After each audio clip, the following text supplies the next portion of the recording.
Right. Hey, this recording is going to be about the American Revolution. That is, you've got an essay topic on there for why the colonists won the American Revolution. And by the way, if you learn nothing else this semester, you have to learn that the colonists won the American Revolution. And it's easy to remember because if they didn't, we'd all be speaking English today. And what a horrible thing that would be. And what I want you to get out of this is that this is an actual question. That is, we think of history backwards, where we live in the future and we know what happened. So we figure that that's the way it had to be. However, life doesn't work that way. You live in a present looking at an uncertain future.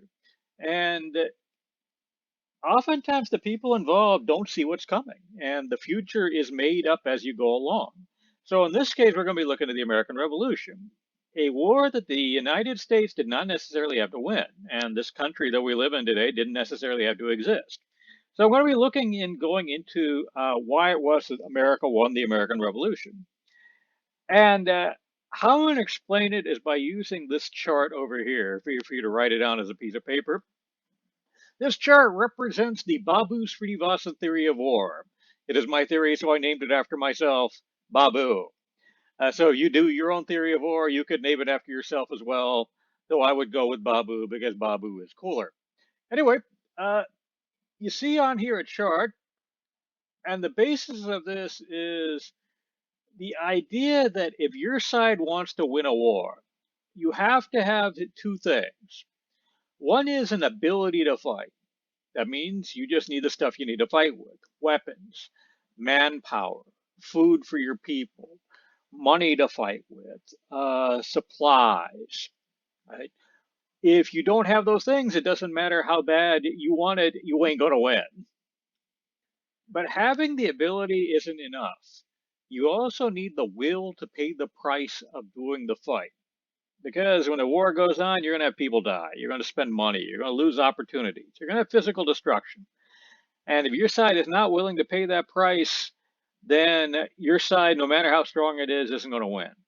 And what I'm going to do is, next few minutes, we're going to go over advantages that both Britain, put here for UK, the United Kingdom, and the United States has. What you're going to see is a longer list. There are going to be things that both sides have to play with that they could use in order to win the war with. And both sides are going to have weaknesses.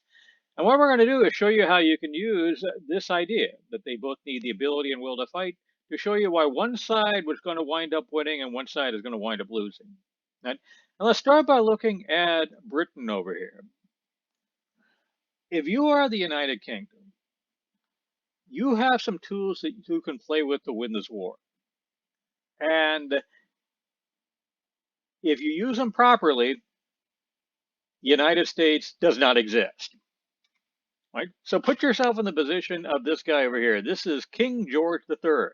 This is his coronation portrait done in the 1760s.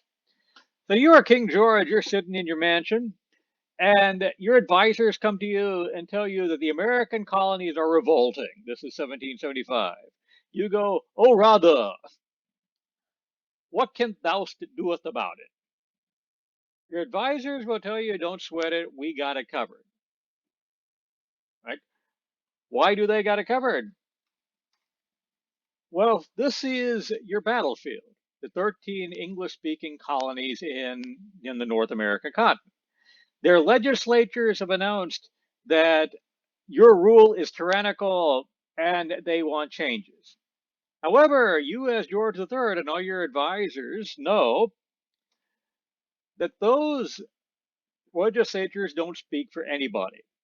Right? That is the way that the British government and public thought was that the American Revolution was just the actions of a few cynical politicians. These are a bunch of crooks, essentially, who dominated the American legislatures. They were cynically creating this crisis in order to make money for themselves.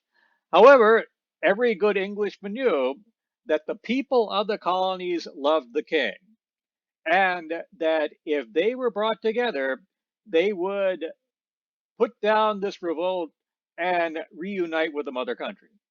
Right? And that is one advantage that if you are King George III, you actually have. You see the word over here, loyalists. Loyalists were people who, during the American Revolution, were loyal to the British government, right? And the British government thought that was the majority of the colonies. In reality, when we look backwards, we figure that about 1 out of every 6 Americans was loyal to the British government during the war. By contrast, about 1 out of every 3 was a patriot, somebody who was loyal to the rebellion. Half the country did not give a rat's ass if America won the American Revolution. Right? So if you are the king, if you could go to these royalists, if you could organize them, they can help you regain control of America. Right? And that's not all that you have to play with. Because when you look at your enemy, these 13 colonies of America, they are deeply divided. They are divided politically. A lot of people in America don't support the rebellion. But they're also divided ethnically. If you look at this map over here, this is an ethnic map of America circa 1760. All these areas here in rose, or carnation, maybe salmon, right? Pinkish. All these areas here that are pinkish are areas where people of English descent were the majority. That is, their ancestors came from the British home islands, England, Scotland, Ireland, England or Scotland. Those are the people who dominated the legislatures. So really, the American Revolution was English on English violence. That is, the settlers were descendants of English people in America who were leading the fight against England. But you see other colors on this map. Here in green, people of Dutch descent were the majority. Here in red, people of German descent were the majority. Here in yellow, people of Scots-Irish descent were the majority. These were Protestants who the British government resettled in Scotland to try to control the country. A number of their descendants wound up settling in America. If your ancestry is Southern white in the United States, you are Scots-Irish. I once had a linguist at A&M tell me that he could listen to a Southern person's accent and tell them where their ancestors in Ireland came from, what county. Anyway, the legislatures were dominated by these people of English descent. These other ethnic groups were not really represented in the legislatures. They didn't really have any voice in what was going on, and they did not necessarily have any sympathy to the rebellion. So if you are George III, this gives you an opportunity. If you can organize these guys, if you can tell them, if we win the war, we're getting rid of those legislatures, somebody's going to have to run America for us, maybe it's you, then you could put together a coalition that is strong enough to control America. Right? So the enemy, the American colonies, were divided politically. They were divided ethnically. You're the British government. If you could take advantage of those divisions, you could win. You also have a few other things to play with. One you could see in this picture. This was a very famous painting in England in the 1760s. It was done by an artist named Benjamin West. It was a painting of the death of this man over here. This is General Joseph Wolfe. He commanded the British forces that won the Battle of Montreal in the French and Indian War. I, he died taking Montreal, and his heroic death made him a national hero. And the painting of his death was something that a lot of patriotic British people had prints of in their homes. Anyway, why we are looking at this is if you look at this painting, you can see something that if you are the British government could possibly be of use to you during the American Revolution. As we look around, we could see the dying general, his officers, his doctor. Now look at these guys over here. These are Native Americans. That is, if you were in America in 1775, you still had organized Native American nations east of the Mississippi River. What is present-day Buffalo, New York, was part of the Iroquois Confederacy. It was under Native American control. What was present-day Pittsburgh, Pennsylvania, Chicago, Illinois, Detroit, Michigan, Atlanta, Georgia? All of those places were under Indian control. And if you're the British government, if you could organize these Indians, they could give you a great deal of manpower to fight against the American colonies. And they also controlled the very rugged terrain of the West. Right? And you have a very good argument to give to those Native Americans to support you. And that argument is, if these Americans win the war, they're going to come in this direction. And every time their settlers come in this direction, the Indians are forced out. So if you want to preserve your homes, support our play. We are the only thing protecting you. And this argument had the advantage of actually being true. Once the Americans won the American Revolution, within 50 years, all these Indians were gone. Right? However, one of the first things we covered in the class was that there was no such thing as an Indian. Each one of these nations looked at themselves differently and were looking out for their own interests. So during the Revolution, some Indians supported the British, some supported the United States, others just tried to sit out the war. However, the revolution is actually going to wind up being very devastating for the Native Americans because once the war started, basically public order broke down in the American colonies. And among the things that that led to is a smallpox epidemic. That is, once you don't have public hygiene anymore, it's very easy for diseases to sweep. The people who were most vulnerable to this epidemic were Indians. So in 1779, this huge smallpox epidemic swept through the Indians of North America, killed a third of them. Right. Also, the sides involved were, if the Indians didn't side with them, were willing to be very brutal with them. For example, how George Washington defeated the Iroquois Confederacy in New York was he went into their villages and just burned down their crops. They just starved them out, things that were illegal if done to Europeans. They were considered violations of the laws of war. Anyway, so if you are King George, there are people who can help you, okay, to fight in America. They are people who politically are on your side. They are people who are ethnically opposed to, or at least hostile to, the American legislatures. They're Indians. And they're Africans. One out of every five people in America when the American Revolution started were slaves. If you're a slave, this is just a war of your slave owners, the Americans, fighting against the English, the people who enslaved you. So if you're the slave over here, this war doesn't seem to have anything for you. Except that wars have a way of radicalizing things and bringing people who traditionally didn't count into importance. Right? And this is something that occurred during the American Revolution. Right? Let me give you an example for it. In 1776, the British commander of Virginia was a general named Lord Dunsmore. And Dunsmore in 1776 made the following proclamation. On your list, I gave you Lord Dunsmore's proclamation. This is what it's referring to. Dunsmore said that any slave of a rebel, if he made his way to British lines and agreed to serve the British Army, would give him his freedom after the war. Right? Dunsmore said this from the captured home of the rebel governor of Virginia. The guy's name was Thomas Jefferson. So while Thomas Jefferson was writing all men are created equal, Dunsmore was fleeing his slaves. Right? So the slaves of America, by and large, sat out the war. That is, most of them just took advantage of the chaos of the war to try to get their freedom. But both sides tried to appeal to Africans to support their efforts.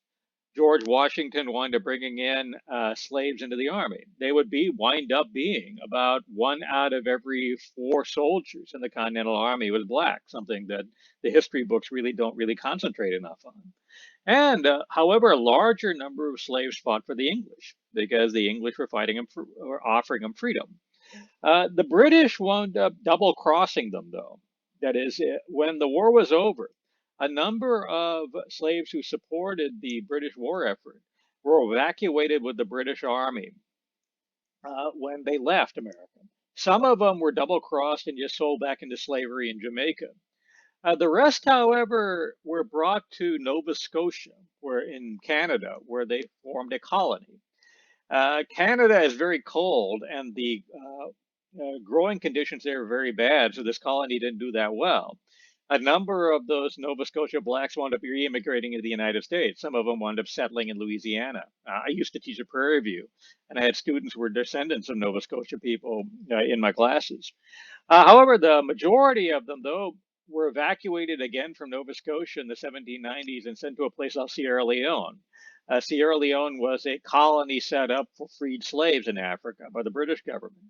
The American government would eventually set up their own colony for freed slaves, a place called Liberia, a few decades later. Anyway, so if you're the British government, you have peoples in America that you could organize behind your war effort. And the American colonists knew this. And this is just an aside, but refers back to something we covered in a previous class. As I went over the Declaration of Independence in your previous class, this was the 26th grievance that Jefferson listed. And what he was referring to here was the British use of Africans and Native Americans in their armies. That is, he is complaining in 1776 that the king has incited domestic insurrections. What's that referring to is a slave revolt. That is what he's specifically talking about there was Lord Dunsmore's reclamation. And that the king is intended to bring on the inhabitants of frontiers the merciless Indian savages. That is, that they are diplomatically appealing to Indians to fight on their side. And is complaining that the only thing the Indians do is undistinguished destruction of all peoples, regardless of age, sex, or condition. By the way, that was something that the Europeans used as an excuse to essentially fight wars without limits on Indians as well. That is, they had limits on what you could do in a war against a European, against a white person. Laws of war. That is, soldiers could not target civilians. They could loot food, so on and so forth. But those laws only apply to white people. That is, to non-whites. They used a statement like this. They said since the non-white is barbaric and fights unlimited wars, that you should be able to do anything you want to them. So when George Washington went into the Iroquois and essentially destroyed their entire food supply and starved their population, that would have been a crime, a war crime, if he had done it to a European population in 1776. However, when doing it to Indians, in a European setting, it was perfectly acceptable. And that actually doesn't change until the Second World War. Anyway, so if you're the British government, you have peoples in America who are willing to support you. If you could organize them, you can win the war. And you also have a powerful military you can send to America. The British Army had been fighting wars around the world for 200 years, and they had been kicking ass and taking names. That is, they had one of the best trained, best equipped armies in the world. And they had 85,000 trained combat veterans ready to go to America to defeat the rebellion. Supporting them were 55,000 mercenaries, who were commonly called Hessians. Where these people came from was Germany. And what is present day Germany up until about 150 years ago?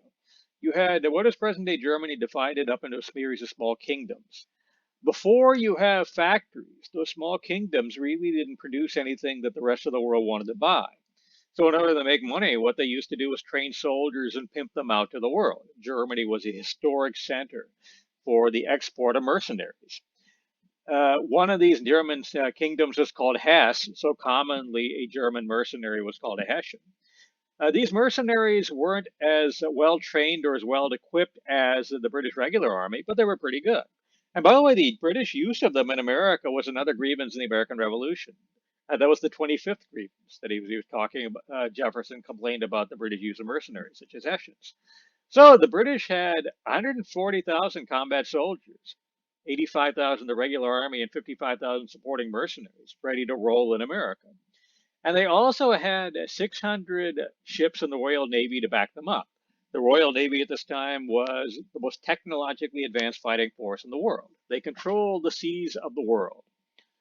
Going up against them were the American military forces. George Washington during the Revolutionary War never had more than 20,000 men under his command. Typically, his army only was about 45,000 people. The bulk of the American fighting force was going to be local and state militias. And neither Washington's regular army or his militias were particularly good. That is, his soldiers were nearly as well trained or as well equipped as the British Army. And British military forces traditionally looked down on local militias.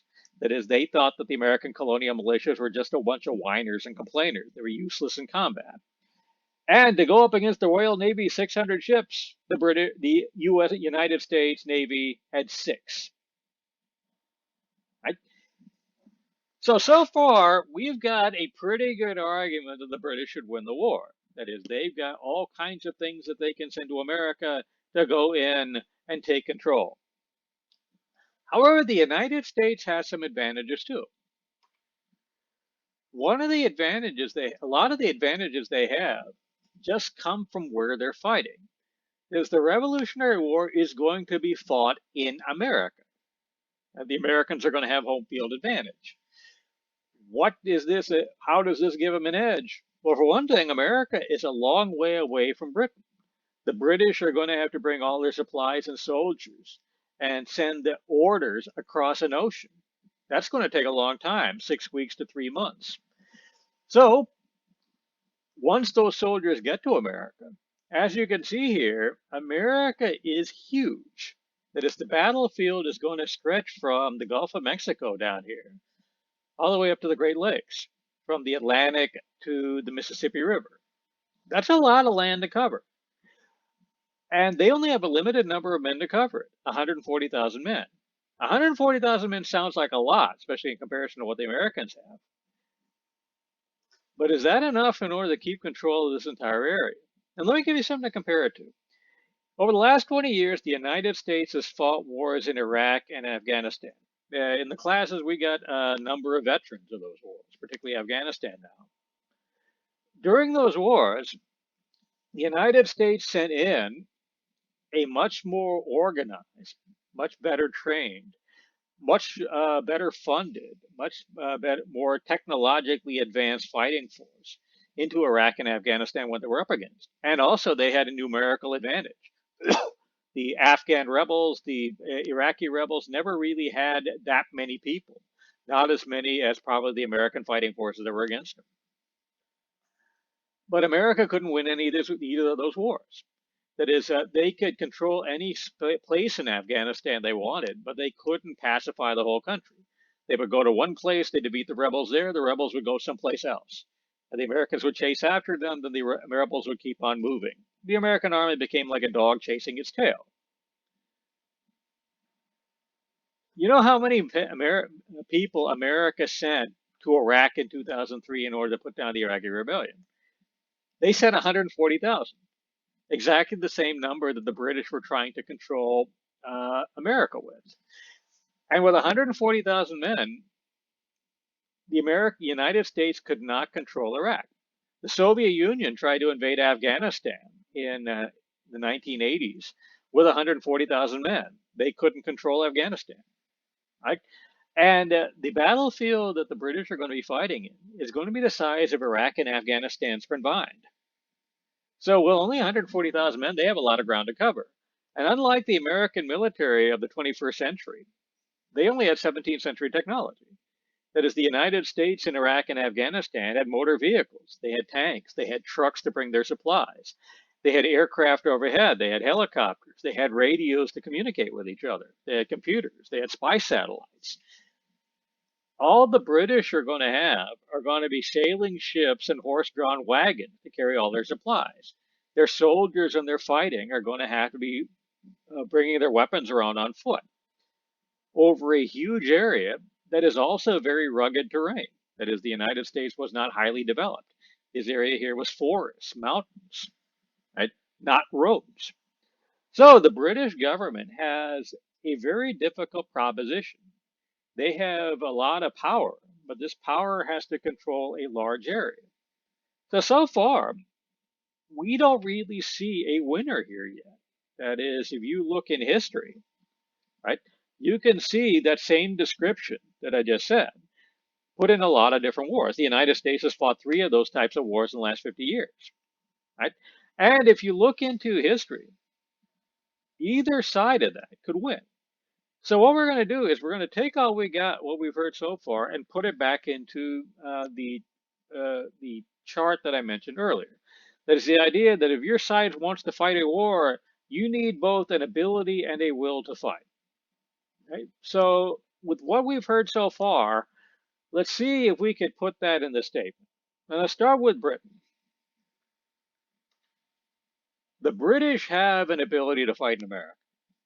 That is, they have the army that they can fight with. And the Americans have no means of destroying this army. They have an economy back in Britain that could support the war effort, and there's no way the United States could go to Britain and destroy it. They control the seas between Britain and America, and there's no way the United States could interfere with the flow of supplies. So if you're the United States, you want to beat Britain, what you have to target is the British will to fight. That is, you have to get King George to say one day, we could fight a war in America for forever, but America just isn't worth it. It just isn't worth the price we're paying. It isn't worth the men we're losing. It isn't worth the money we're spending. It isn't worth the opportunities we're missing. Right?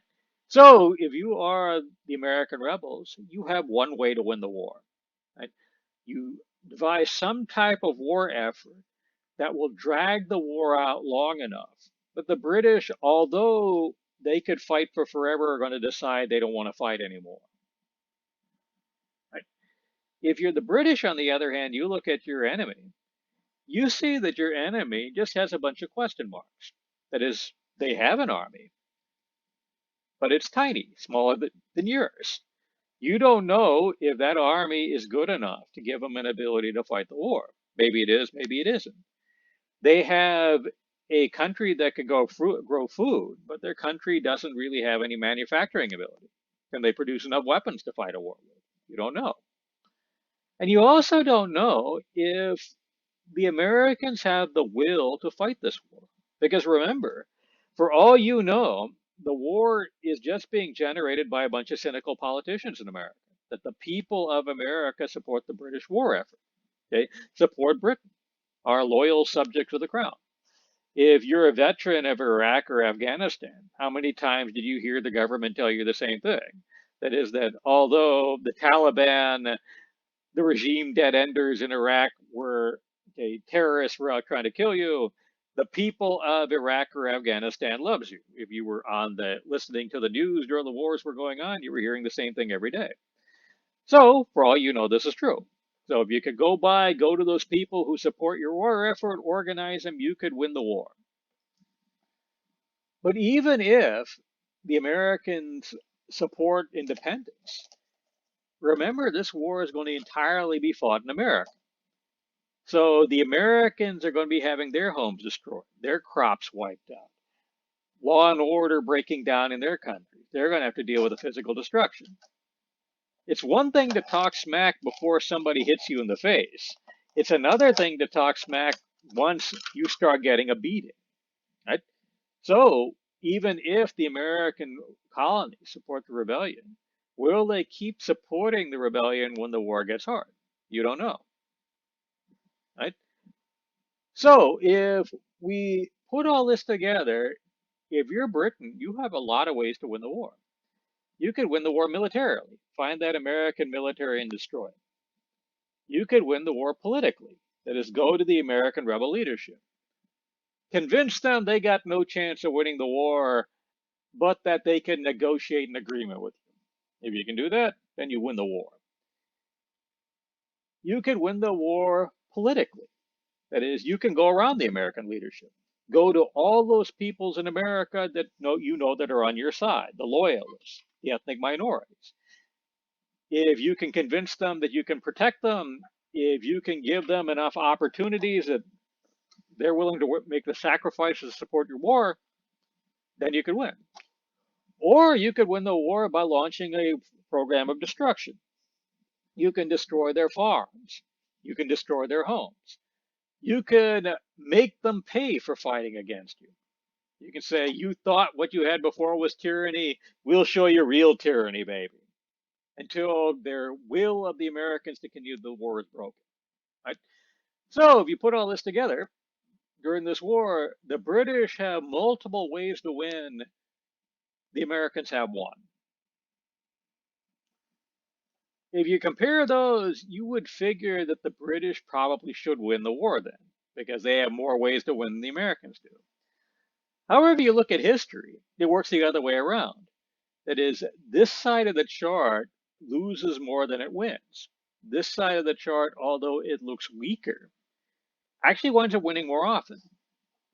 And the reason why is because this side of the chart, being in the stronger position, is actually harder to play, right? And I want to explain why. And in order to do that, I want to give you a something to compare it to. Right? It is the story of the mouse, okay? The piece on a computer. In the early 1980s, the Apple Corporation was planning and releasing a new computer, the Macintosh. And this Macintosh was going to be revolutionary in that it would be the first mass marketed computer that would have a mouse. That is a thing that connected by a cable to the computer that can move a cursor on a screen like this, right? These are routine today. The mouse was invented in the 1960s. And well, the idea behind it was about in the 1960s.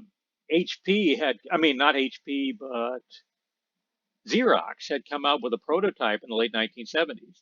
But Apple was going to be the first company that was going to mass produce them and sell them to a mass consumer. Anyway, within Apple, a big question that the Apple engineers were asking was how many buttons should the mouse have? The original design in the 1960s had 10 buttons on it in order to carry out all of the functions that its inventors wanted it to do. So this was something that was debated throughout the Apple Corporation. Finally, the decision was made by the head of Apple himself, a guy named Steve Jobs. Steve Jobs said the Apple mouse will have one button. And if any of you have a Macintosh, the mouse on that Macintosh still has one button. Why is it going to have one button? Because he said if the mouse only has one button, you can't press the wrong one. This was a long, involved story. Let's see why I was telling it to you. If you are the United States, you only have one button. That is, there's only one real plan that you could follow in order to fight the war. Okay? That is, you just drag the war out for a long time and hope the other side gives up. If you're the British, you have a lot of buttons, which means you can press the wrong one. Right? If you are somebody who knows what you're doing, having options is a good thing. However, if you're somebody who doesn't know what you're doing, options are bad. They just give you more ways to screw up. Right? And this really was the story of the American Revolution. It's also the story of the Vietnam War and the wars in Iraq and Afghanistan. That is, the powerful side that has multiple ways to win also has multiple ways in order to keep from winning. Right? If they had a powerful leader, that is somebody who was smart, somebody who knew his options, and somebody as a result who would make good decisions, then having multiple options would give them the most efficient way to win the war. However, if they were led by somebody weak, then having multiple options was a problem. And that was reason number one why the British lost the American Revolution. If you're King George III, your biggest obstacle for winning the war was something you saw every time you looked in the mirror. Because King George over here was a weak, indecisive idiot. He was a nice guy, everybody liked him, but he was a weak, indecisive idiot. And let's go over what that means. Okay, if you've ever worked for a living, that is, you're like had like a job for salary or anything like that, or worked hourly, think to yourself, how often have I worked for an idiot? Right? And especially how often have you worked for this particular type of idiot? The idiot who is weak and indecisive. That is, he surrounds himself with yes men and suck ups. Right? And the plan for the day is whatever the last suck up told him to do. That is, he sits in his office, some suck up tells him to do something. So he goes and sends orders to everybody to go over and follow that plan. Until another suck up goes into his office and gives him a completely different plan. Then all of a sudden, everyone gets an email that they have to follow the new plan. Right? That is, by changing his mind, he has done just enough of the first thing in order to make sure that the second idea isn't going to work. However, by not following through on the first idea, he's going to make sure that's not going to work either. Right? If you've ever been in the military, you have worked for such an idiot. If you've ever worked for a school district, you work for such an idiot. If you were part of the British military in the American Revolution, you worked for such an idiot. And let's put it back into this chart to see why that's a bad thing. You have multiple ways to win the war. You could win the war militarily. You could win it politically. You could win it diplomatically. You could win it by starting a wave of terror. But all of those are mutually exclusive. That is, if you launch a wave of terror, it means that nobody's going to talk to you. It means that even the people who are ethnically not sympathetic to the rebellion are going to be so mad at you, they're not going to cooperate with you either. Right? So if you want a wave of terror to work, that means that the other options aren't going to work. However, if you want to negotiate with the rebels, then you can't launch a wave of terror. Right? If you want to win over the Scots-Irish, the Germans to support you, then you can't negotiate with the rebel leadership because they're going to figure, if we support the British are just going to cut a deal with the other side anyway, and then they're going to come out and get reprisals. Right? So the British have multiple opportunities here, but they're mutually exclusive. If you do one, it means that you can't do the other. So if your boss is a weak, indecisive idiot who keeps changing his mind, you're just going to make sure that nothing works. And that is going to be really the driving story of the entire war. That is, the British Army is going to be full of professional officers, people who are very competent, guys who keep coming up with ideas that might have won the war, but they're never really followed through on. They'll do one idea just long enough to make sure that another idea doesn't work, and then they won't follow through on that idea either. Right? So that is one reason why the British are going to lose the American Revolution, because of their weakness at the top. And by the way, you could see the same thing in Vietnam, in Iraq, in Afghanistan, in a lot of failed wars throughout history, and really a lot of failed efforts throughout history. So the British weak leadership is going to mean they're not going to be able to take advantage of all the opportunities they have to win the war. On the other side, though, the Americans were able to come up with a plan that enabled them to take advantage of fighting in America. And that plan is the result of their military leader, George Washington. Right? During the war, the effective political leadership of the United States was civilian. It was something called the Second Continental Congress. The Second Continental Congress was notoriously corrupt and ineffective. Right? If George III was weak and indecisive, the Second Continental Congress was just a bunch of screw-ups. They were so corrupt and ineffective that when the war was over, their secretary burned all their papers to make sure that history wouldn't know how corrupt and ineffective they really were. However, that didn't matter. Because remember, they didn't have any options anyway. They could be as stupid as they wanted. They were still going to follow through on the only plan that they had in order to try to win. And the Second Continental Congress, for all its problems, did do one thing right. And that is they appointed George Washington here to be their commander. They appointed him, by the way, for all the wrong reasons. That is, when we covered your last class, we gave you Washington's background. He was a veteran of the French and Indian War. And if you remember his military experience during that war, he got his regiment ambushed and wiped out. There were plenty of officers from America who had similar experience, some of whom didn't even get their men ambushed. And the battles, when they're first are being fought, the initial phase of the American Revolution is going to be fought in Massachusetts over here, around Boston. Washington was from a prominent family in Virginia, meaning that if they put him in charge of the army, he doesn't know the terrain of Massachusetts. He also doesn't know the men who's going to be fighting under him. Right? So he's what seemed like an odd choice to be put in charge. There were plenty of officers in Massachusetts who had similar combat experience to him. The reason why they put him in charge anyway was because he was from Virginia. Right? That is, they wanted to send a message to the world that America was united against the British.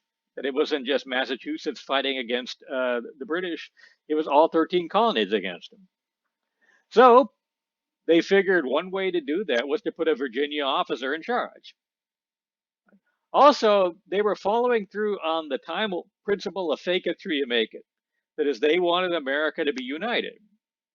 So if the army in Massachusetts got any trouble, Virginia was the wealthiest and biggest of the 13 colonies. They figured that the Virginia legislature would be a lot more likely to help if there was a politically prominent Virginian in charge of the army asking them. Right? So they put Washington in charge for political reasons. They also put Washington in charge because he showed up at Congress wearing a uniform. That is, at a time when the average American was 5'7", he was 6'4". So he just looked like a general. Right? Like, have any of you ever had a boss like that? Somebody who was in charge because he was a man in a suit. He just looked like a boss. If so, think how many times that guy was a total idiot. So you have a corrupt and ineffective American government picking a leader for all the wrong reasons. However, he turned out to be a good officer anyway. That is, they got lucky that he was going to figure out a set of tactics that's going to enable them to fight the war. And he figured out these tactics the hard way, right? And let me show you what I mean. As I said, the original fighting of the revolution was here in Massachusetts, right? The British controlled Boston, and American militias controlled the countryside, right?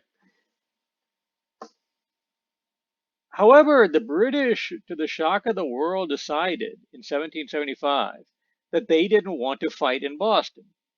Instead, they just evacuated all their soldiers, put them on boats, and took them out of the city. So Washington was able to lead the Massachusetts militia into Boston unopposed. Right? So they held a big parade. If any of you have ever seen the movie, this is like the end of Star Wars Episode 4, right? Where they hold a big parade and everyone gets a medal except Chewbacca. But if 1775 was Star Wars, 1776 was The Empire Strikes Back. As the British in 1776 now have a new commander. He's a general named William Howe. Howe decides he's going to take that army that didn't fight in Boston and have it attack New York City. So Washington took the colonial army and took it to fight the British in New York City. They wound up fighting in Brooklyn at a place called Brooklyn Heights, near where the present day bridge is. And at Brooklyn Heights, Washington got his ass beat. That is, his army was beat so bad that the British should have won the American Revolution right then and there. And that is, the British at the end of the battle controlled the high ground. Washington and his army were on the banks of the East River. They were trapped. That is, they had no place to retreat to. And they were completely demoralized. Their discipline was broken. All Howe had to do was march his army down to the riverbank, round up the American army, capture Washington, hang him, and the Revolutionary War is over. However, instead, Howe ordered his men to stay on the hill, and they watched as the Americans got boats, put 40,000 men into those boats, rowed across the East River into Manhattan, walked across Manhattan, got into more boats, took those boats across the Hudson, and took them into New Jersey to get away. Right? Howe did this because he had a plan. That is, to Howe, the key to winning the American Revolution was political. Right? He wanted the American legislatures to give up. Diplomatic, I mean. He wanted the American legislatures to give up and cut a deal. So he wanted to prove to the American legislatures that resistance was hopeless. So he wanted to drag the American army out into a battle and kick its ass. Mission accomplished. However, he figured that if he went in and destroyed the American army, if he hanged Washington, that this would enrage the American leaders, that out of pride and out of embarrassment, they would continue to fight anyway. So he figured rather than destroying the American army, once he had demonstrated his power, he would give them a face saving way out. That is, he would let the Americans retreat with honor. Then he would open up negotiations with the American political leaders, con- with the American political leaders now convinced that they couldn't win, they would cut a deal and the Revolutionary War would be over. This was not a terrible idea, and it might have worked. Except that right after he let Washington go, King George replaced him as commander of the British Army, and the new commander didn't follow through on the negotiations. Remember the whole idea behind the weak, indecisive idiot. They followed through on Howe's plan to negotiate just long enough to miss a chance to win the war militarily. And once they did that, then they never followed through on the negotiations either. Right? And this is a pattern that the British are going to be repeating throughout the American Revolution. Anyway, now that Washington has survived, he has learned a valuable lesson. That valuable lesson is that his army sucks and can't go toe to toe against the British. So after that, he came up with a different plan to fight the British with. His plan boiled down to 3 words, which I should have put on your terms list. Those 3 words were hit and run. That is, what he's going to do from now on is he is going to organize an army. This army is going to follow the British army at a safe distance. The British army is going to be easy to find. It is huge. It is going to fill up the roads. And the war is being fought in America. So all over America, they are sympathizers to the rebellion. Sympathizers to the rebellion who are willing to spy on the British army and send information to Washington.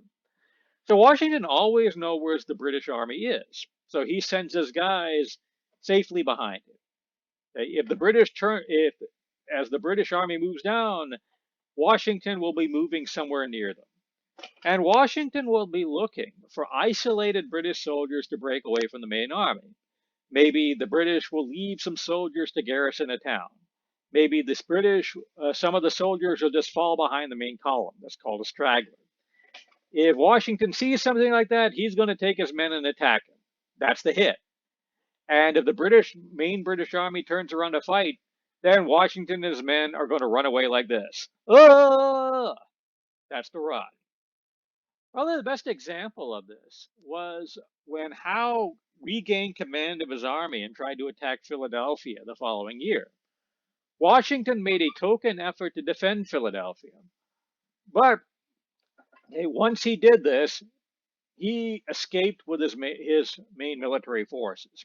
That is, he didn't try so hard to defend Philadelphia that Howe could destroy it. Instead, he packed his army up into boats and had them cross the Delaware River into New Jersey. And once they got into New Jersey, they found a couple of isolated British outposts at Trenton and at Princeton. They ambushed them, and then Washington and his army ran away to Valley Forge, where they spent the rest of the winter. You're probably familiar with this picture here of Washington crossing the Delaware. Anyway, what is Washington hoping to accomplish by this? Well, remember, what's the only way he has to win the war? He has to win the war by breaking the British will to fight. He can't destroy the British army, right? So how does hit and run help him do this? Well, the British military forces are going to keep losing men in drips and drabs. They're going to lose guys every day, right? Keeping that army in America is going to be prohibitively expensive. So the British government is going to be spending money every day, right? The British army is going to get more and more demoralized because they keep losing their friends and they can't get even because every time the Americans, they turn around to fight, the Americans run away. And Washington is just going to keep doing this day after day after day. And this also enables him to take advantage of something else. Remember, his big edge is that America is big. So since America is big and the terrain is very rugged, there are a lot of places to escape to. So Washington and his forces, by running, can take advantage of this large size and stay one step ahead of the British. Right? How can he do that? Well, the British are well supplied. They're well equipped. Their armies are big, which means their armies are slow and need roads. Washington's guys, on the other hand, are very unequipped. They're not carrying a lot of stuff and they have very small numbers, which means they're faster and they don't need roads. They can take advantage of this terrain, go into the forest and just run through them. If they find trails, they're gone. Right? And since they're local, they know the forests, they know the trails, the British don't. So they, as a result, are able to turn their own weaknesses into strengths. The fact that they have a smaller army that isn't as well equipped or trained as the British, they don't need that equipment, they don't need their training in order to just drag around a war that the British just have to keep, that's just going to drag on forever. As long as the British don't destroy them, right, this plan can work. The key to making this work is to keep Washington's army intact. So he isn't going to put that army into a big battle where the British can destroy it. And also, he needs, however, a small core of soldiers in order to keep this war going. Right? He needs people with the will to keep the war going. They don't have to be the majority of America, but they have to be at least 4 to 5,000 people who are willing to endure the hardships of a war. Because this American army isn't going to be getting any glory. They're just going to be taking shots at the British army and running away all the time. Right?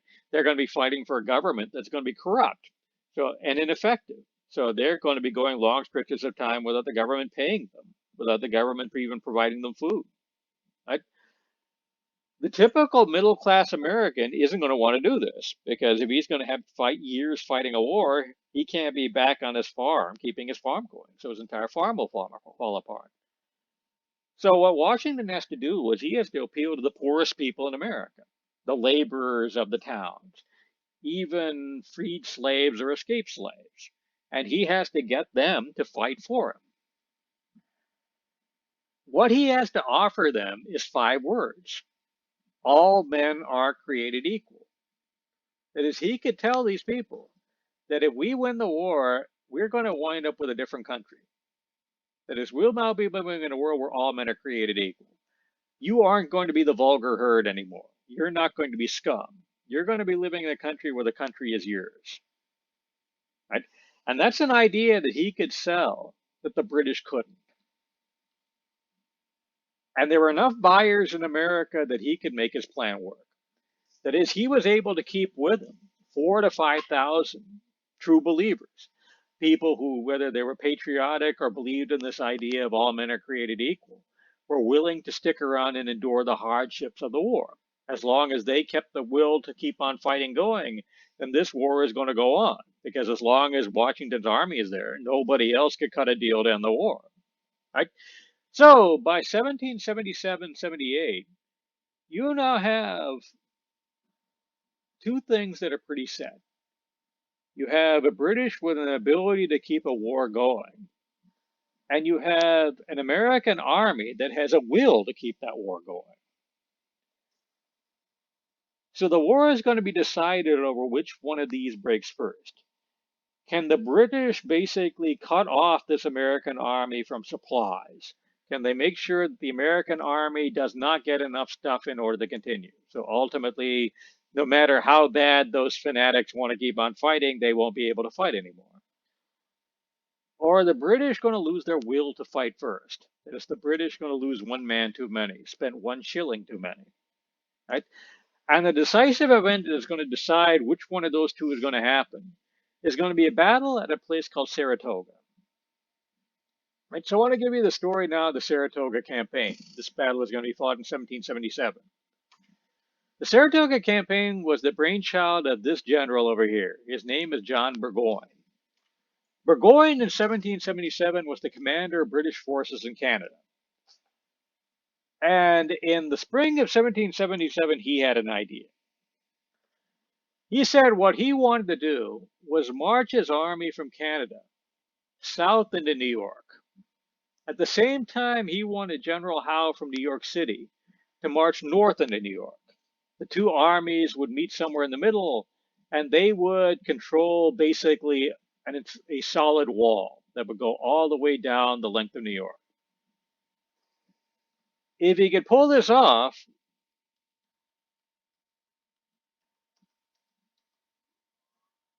that means the British would have cut America into two pieces, right?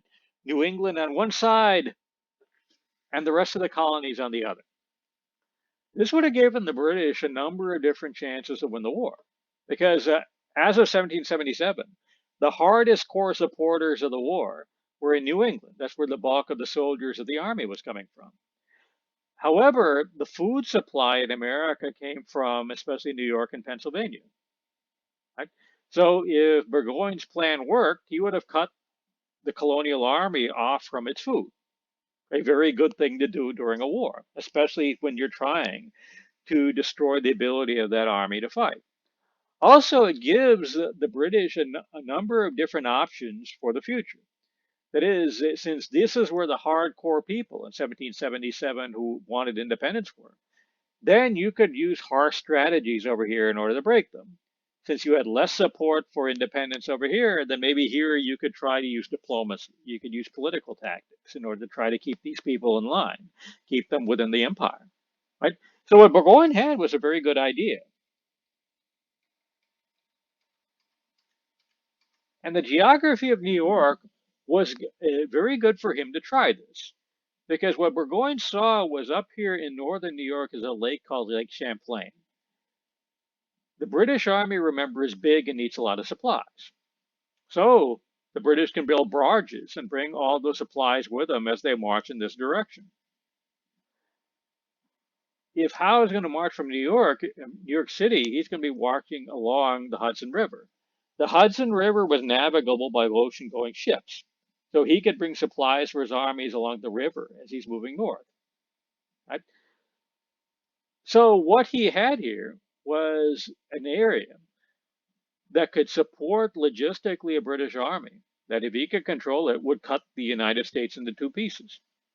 This is the strategic heart of America, and better soldiers of this time, and better soldiers than him recognized it. 40 years later, Britain and America are going to fight another war called the War of 1812. During the later parts of that war, the British Army was commanded by a guy named the Duke of Wellington. Duke of Wellington was one of the two best soldiers in the world in 1814, the other one being the French general he fought against, Napoleon Bonaparte. Wellington said that the key to America was right here, Lake Champlain. If he could control it, then he was like a wrestler sitting on top of somebody's chest. He could control their movements. Right? So what Burgoyne had here was a very good plan. He sent it to the High Command. This High Command said, go for it. However, the plan and execution was a series of disasters. Right? The first problem came from New York City. Lord Howe over here had orders. His orders were to take his army up the Hudson River and link up with Burgoyne. However, Howe said that John Burgoyne is an idiot, and he was not going to take orders from him. So instead, Howe put his men into boats and sent them down to attack Philadelphia, which is 400 miles in the wrong direction. Once again, remember the whole problem of the weak British command structure. You have a very weak guy at the top, King George. Because he is weak, that means that the suck-ups and yes men under him are going to recognize the weakness and are going to be fighting against each other for influence. So they're not going to be cooperating. They don't have a powerful man in order to make sure that they are coordinating with each other.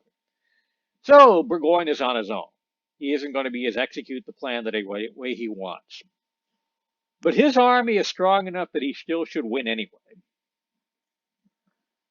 But then he ran into additional problems. An additional problem he had was he did not launch his invasion of New York until late August. Right? And why that's a problem is apparent if you've ever been to this part of New York. I used to live right here in a place called Seneca Falls, New York. When I lived here, they used to say there are two seasons in Seneca Falls, New York, winter and the 4th of July. That is, once you're in wintertime, it is not just cold here, it is ass cold. The first snow of the year when I used to live over here hit on Halloween. By Thanksgiving, there was a solid blanket of snow on the ground, okay, of about a foot deep that would last until the spring. The last blizzard of the year always hit on my birthday in March, right? And you occasionally had snow as late as Memorial Day. If you go over here, it's even colder. Right? That is, if you know anybody who has ever had a military background, there's a post up here called Fort Drum. Fort Drum is right over here, I believe. Fort Drum is where today the United States Army sends people for Arctic training. Right? That is, they send guys from Alaska over here to teach them how to fight in the cold. Burgoyne isn't going to start invading it until August, which means that maybe he has 5 or 6 weeks to clear through this area before he is marching through Siberia. Right? And once he starts his invasion of New York, his army takes 6 weeks to go 90 miles into New York. That is, today the United States Army says that a man with a full pack can walk 4 miles an hour. That is, can make a mile every 15 minutes.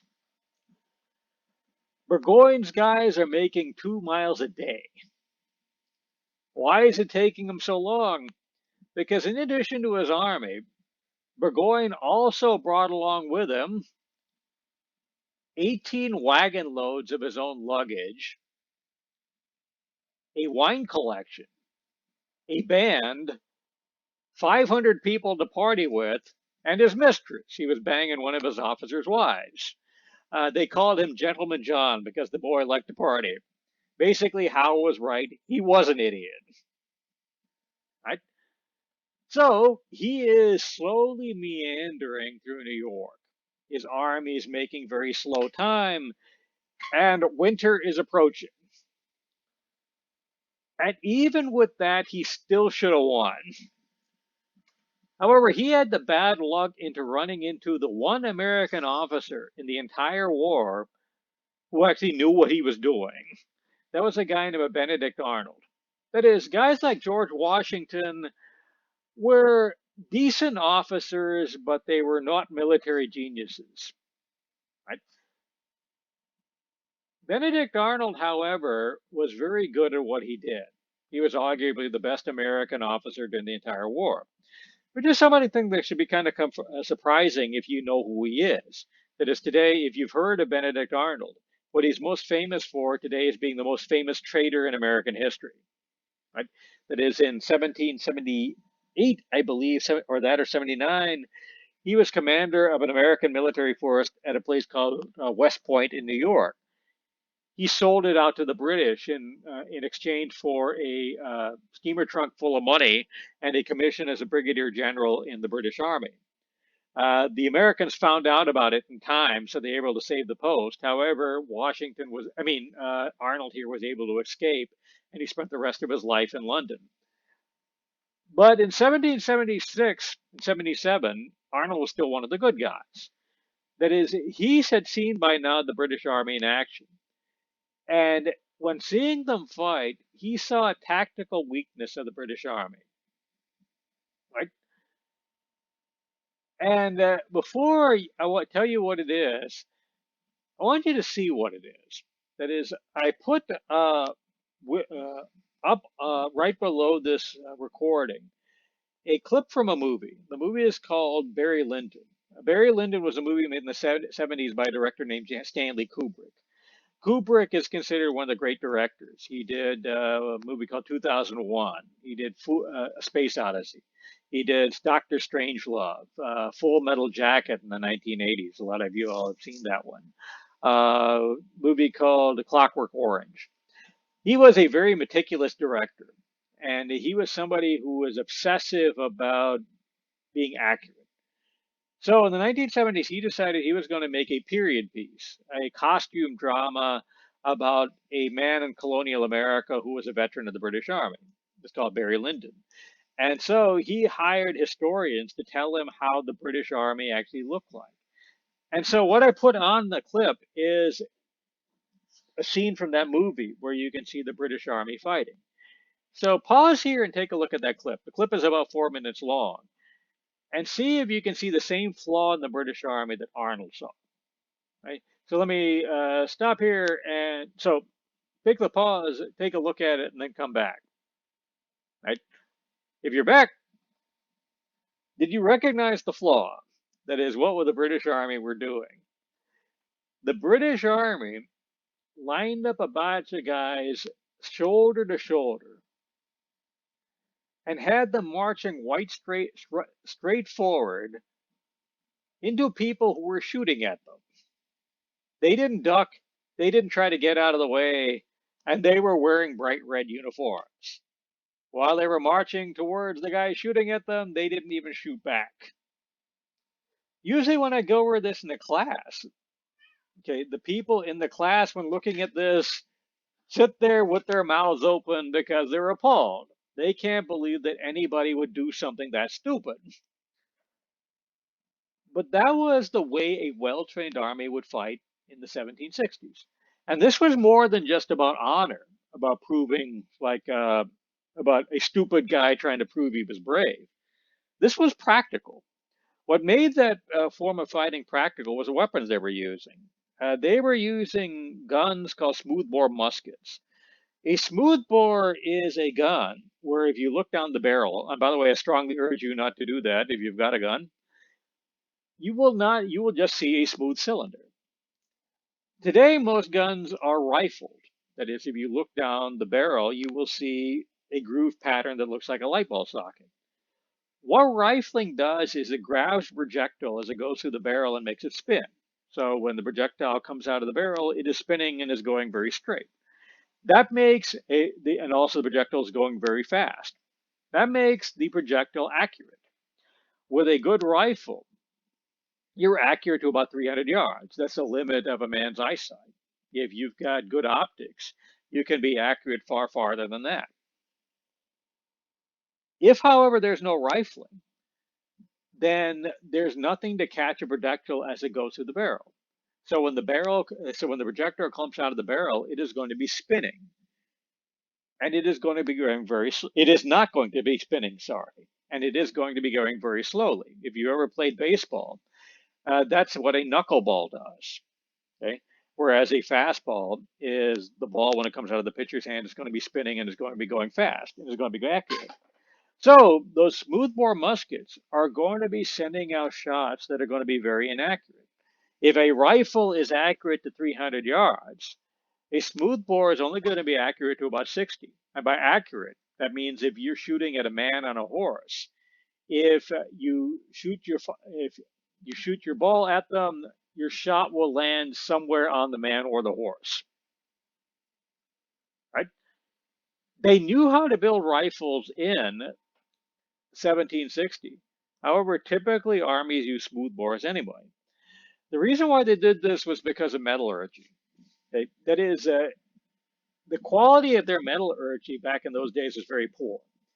So if you did something like detonate gunpowder in a cylinder, if there was any flaw at all in the metal, then the gun would just explode in your face. Right?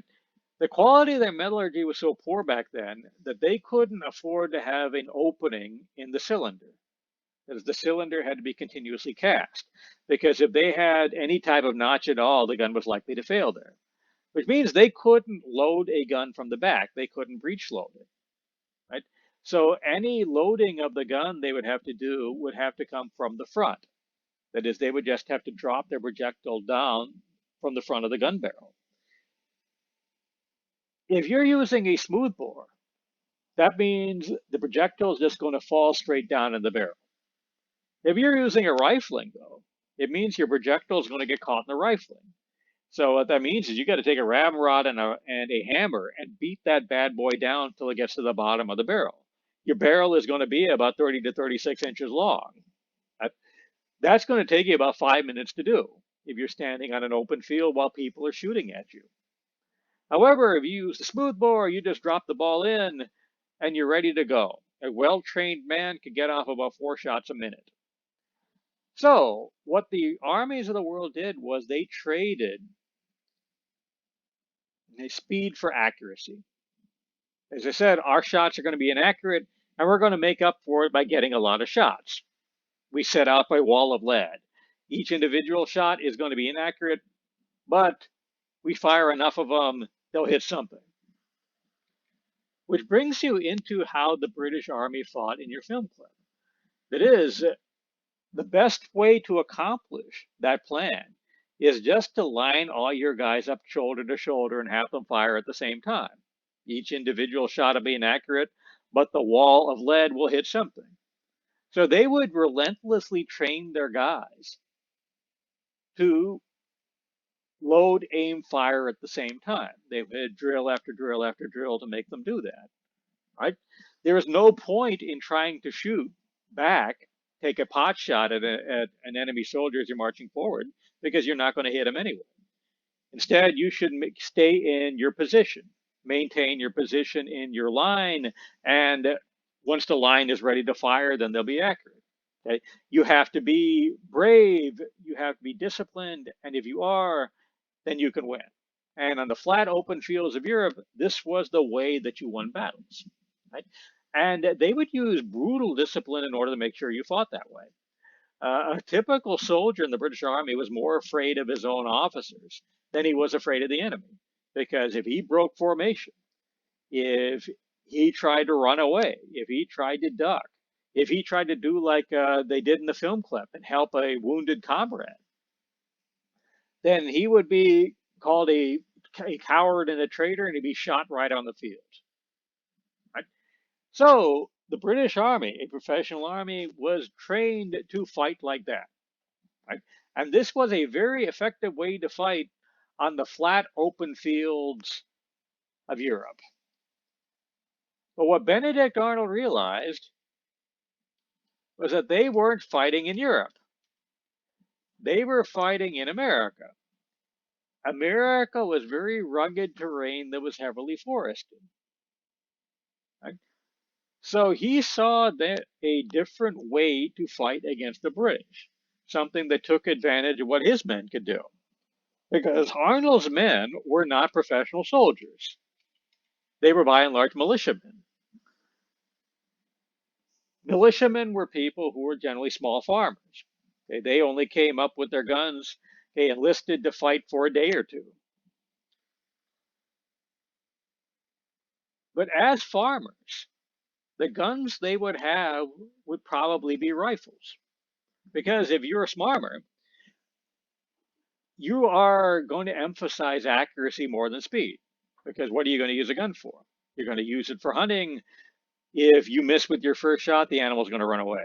You're going to use it for home defense. If you miss with your first shot, you're a dead man. So he knew he had a bunch of untrained guys with rifles, with accurate weapons.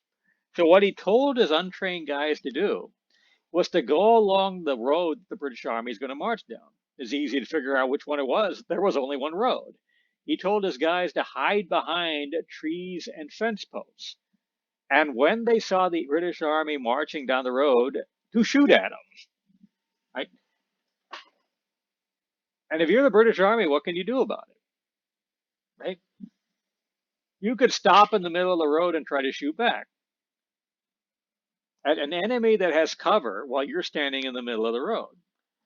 And also the enemy is going to be fighting at a long distance. They're going to be fighting with weapons that are accurate to about 300 yards. Your weapons are only accurate to about 60. So as you shoot at them, you're not going to really want to accomplish anything. You could turn and march into the forest after them. But as soon as you hit the trees, your formation is going to break up, which means that your training doesn't work anymore. And once you're in that forest, you're in terrain that your enemy knows and that you don't. Right? So you can't just stop in the road and trade shots with the enemy. You can't march into the forest after the enemy. You can't turn around because your own officers are going to shoot at you. So what can you do? You just keep on going while the enemy picks you off one by one. And the enemy is also not discriminating in who they're shooting at. At this time, the laws of war said that you weren't supposed to shoot at an officer because the governments were more afraid of their men than they were afraid of the enemy. They thought a man without an officer would just go in and start raping and pillaging. Right? So the laws of war said that you couldn't shoot at officers. The American colonists didn't give a rat's ass. They shot at them all the time. So the British Army is slowly making its way down and is steadily evaporating. The British Army is also hamstrung by the fact that their commanding officer is an idiot who isn't making any time. So they just keep marching. By the middle of October, they have gotten about here. By this point, they have lost so many men marching from Canada that Howe has concluded that they can't make it all the way to New York City. He's also concluded that they can't make it back to Canada. So what he decides to do instead was he finds some high ground around here, a place called Saratoga Springs, and he fortifies it. And he figures he can wait there for Howe to come up from New York City to relieve him.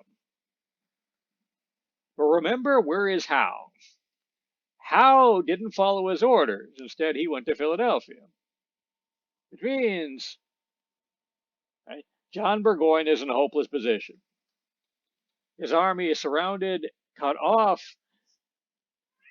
It isn't getting any more supplies, and it is running out of men. And after a couple of weeks of fighting, it gives up. This was the first major American victory of the Revolution. This was the first time an American army defeated a British army in the field. And this victory is going to have a consequence. Okay, the consequence is back in Europe. In Europe, okay, the French government has lost a lot of wars with the British and is looking for some payback. Right? A lot of officials in the French government want to use the American Revolution for this. They figure if they support the American rebels, they could take the British down a couple of notches, get some vengeance. However, the French government didn't want to commit to this because they figured if the British won the war, then defeated the colonists, then the British would just turn on them. So the French government is sitting there on the sidelines. Other European nations are doing the same thing. The Americans were able to convince the French government to come off the sidelines through diplomacy. That is, they sent their best known American, a guy named Benjamin Franklin, to France to talk to the French government. He talked to them every day. By 1778, he has about convinced them to join the war effort. And while the French government is about to decide this, word from America comes from about the victory at Saratoga. The French, who have already been convinced by Benjamin Franklin that the Americans are willing to keep on fighting, that they aren't just going to cut a deal with the British government and sell them out if the French enter the war, have now seen evidence that the Americans can win, that his American army has now defeated the British army. So as a result of that, in February 1778, about 4 months after the American victory at Saratoga, the French agreed to an alliance with the United States. I gave French alliance as one of the terms on your list. In this treaty, the French said that they would recognize the independence of the United States. They also said, in order to make sure the Americans got independent, they would provide the new American government with 1 billion florins worth of gold in order to fight the war with. They also said they would provide the American army weapons to fight with. And they also said they would send in soldiers and the French Navy in order to aid in the war effort. The French also started fighting the British everywhere else in the world. So the British could no longer concentrate their military forces in America. If you put all this together, this now means the French are willing to fight till the last American. The American government now has enough supplies in order to keep a war going for a long time. They have a small army that is willing to keep the war going for a long time. Right? And they have a plan that is steadily wearing away at the British will to keep that war going for a long time. Right? So once you get all that, it's just a matter of time before the Americans win the war. It's going to wind up taking about 4.5 years. But by 1781, the British have had enough and gave up. And you can see the importance of the European involvement in the war and all this. The last major battle of the American Revolution was the Battle of Yorktown, when George Washington defeated the British army there. The army that Washington commanded at Yorktown actually had more French soldiers in it than had American soldiers in it. And the whole reason the British army was fighting at Yorktown was because the French Navy cut off their retreat. That is, that the original plan was to get on a boat and be transported to New York City, where the French were able to keep the boats away, so they were trapped at Yorktown, where Washington could destroy them. So anyway, we put all this together. What do we got? Right? We've got an American war effort that ultimately wins the war because they break the British will to fight. And they're able to do this because they get help from abroad. European nations like France are willing to help them.